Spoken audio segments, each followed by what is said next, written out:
Bonjour à tous. Dans ce vidéo, nous allons présenter la distribution statistique à deux caractères. Dans certains cas, on est amené à étudier plusieurs caractères sur une même population. L'intérêt peut porter non seulement sur chaque caractère, mais également sur les liens qui peuvent exister entre les variables. Donc, déjà, nous avons vu dans les chapitres précédents l'étude d'un seul caractère, qui peut être qualitatif ou quantitatif. En fait, certaines études visent à étudier conjointement deux variables mesurées sur un même individu. Il s'agit par exemple de la répartition des employés d'une entreprise selon leur salaire et leur ancienneté. Donc, c'est-à-dire, dans ce cas, nous allons étudier est-ce qu'il existe une relation entre le salaire et l'ancienneté, ou bien la répartition des ménages selon le nombre d'enfants à charge et le revenu. Est-ce qu'il existe une relation entre le nombre d'enfants et le revenu?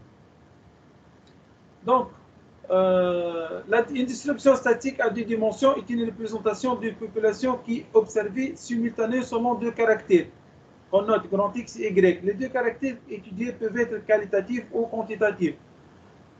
Donc, on suppose que la variable X possède K modalité et la variable Y possède P modalité. La distribution jointe du couple XY peut être présentée dans un tableau croisé, ou on appelle tableau de contingence. Donc, voici un tableau de contingence où on a les modalités Y1 jusqu'à YP et les modalités d'X, d'X1 jusqu'à X1. Donc, à partir de ce tableau, on peut distinguer trois effectifs. L'effectif NIJ correspond au nombre d'individus présentant à la fois la modalité XJ et YJ. L'effectif NI point correspond au nombre d'individus de la population qui représente la modalité d'XI indépendamment de modalité des variables Y. On a NA1, c'est le nombre d'individus qui ont le caractère X1 et Y1. NI point, c'est la distribution marginale, c'est la totalité des individus qui ont le caractère X. N.J, c'est la totalité des individus qui ont le caractère YJ indépendamment de X. Donc, à partir de la distribution jointe du couple XY, il est possible d'extraire les distributions marginales en considérant une seule variable dans le tableau croisé. Donc, on appelle distribution marginale de X l'ensemble du couple XI, NI, où on associe aux valeurs XI l'effectif marginal NI. Donc, cela devient à étudier une seule caractère.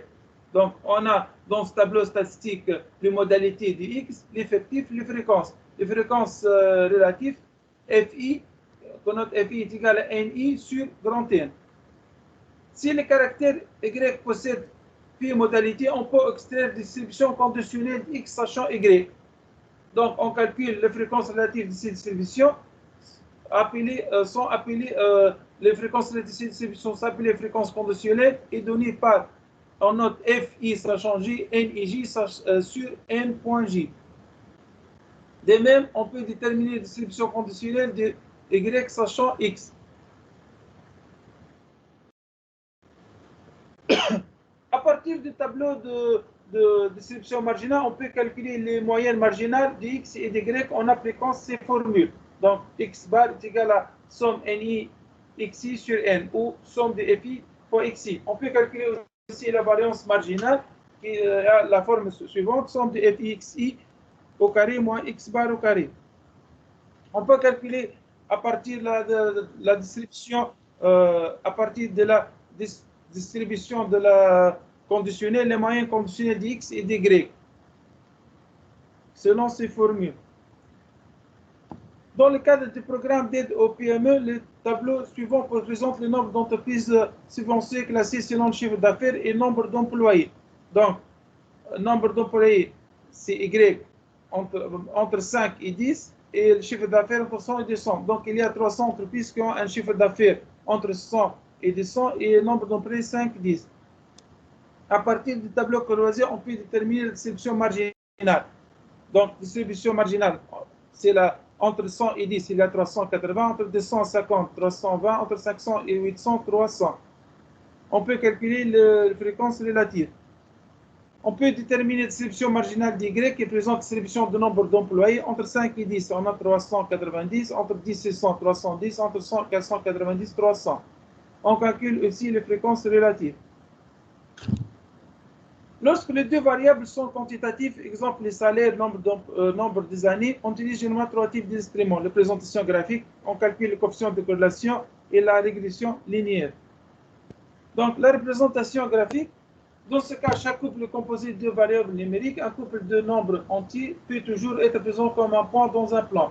Par exemple, on note Y la poids et la taille de 20 individus. On peut représenter graphiquement le poids en fonction de taille. On peut calculer la covariance. Donc, la variance peut être analysée séparément. On peut calculer les paramètres dans la moyenne et la variance. La covariance a la forme suivante. Donc, covariance XY est égale à somme XY moins X bar Y bar. On peut calculer la corrélation, qui est une mesure de corrélation la plus souvent utilisée, la corrélation de Pearson. Le coefficient de corrélation entre deux variables x est égal à la covariance divisée par les écarts type.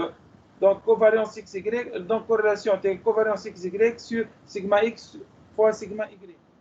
Si la corrélation est égale à 1, xy est dit parfaitement corrélé. Si la corrélation est égale à moins 1, sont dites parfaitement corrélées négativement. Si la corrélation est égale à 0, les deux variables x et y sont indépendantes. Le troisième instrument, on peut calculer la droite de régression et la droite qui ajuste au mieux un nuage de points au sens de moindre carré. Donc, on considère que la x explicative, on considère que la variable x explicative est y expliquée. Donc, on considère l'équation d'une droite de la forme y b plus ax. Donc, le problème consiste à identifier une droite qui ajuste bien le nuage de points. Donc, on calcule le résidu qui est égal à yi moins b moins xi. Donc, l'objectif d'estimer le paramètre a et b. Donc, le principe du moindre carré ordinaire est celui de minimiser la somme de carrés des écarts verticaux qui existent entre le point réel et le point théorique. Le principe de la méthode du moindre carré consiste à minimiser la somme des carrés. Donc, après la résolution de ce problème, on obtient A chapeau est égal à covariance x sur variance de x et B chapeau est égal à y bar moins A chapeau x bar. Application, on cherche à étudier les relations entre la quantité achetée de matière et le chiffre d'affaires. Donc, on applique la méthode de MCO. Donc, il faut calculer xi au carré, xi fois yi. Donc, l'allure du nuage est presque linéaire. Donc, on calcule x bar est égal à 402 sur 13, y bar. On applique la formule de A chapeau, covariance x sur variance de x, et B chapeau, y bar moins A chapeau. Donc, la droite du moindre carré est y bar est égal à 4 plus 2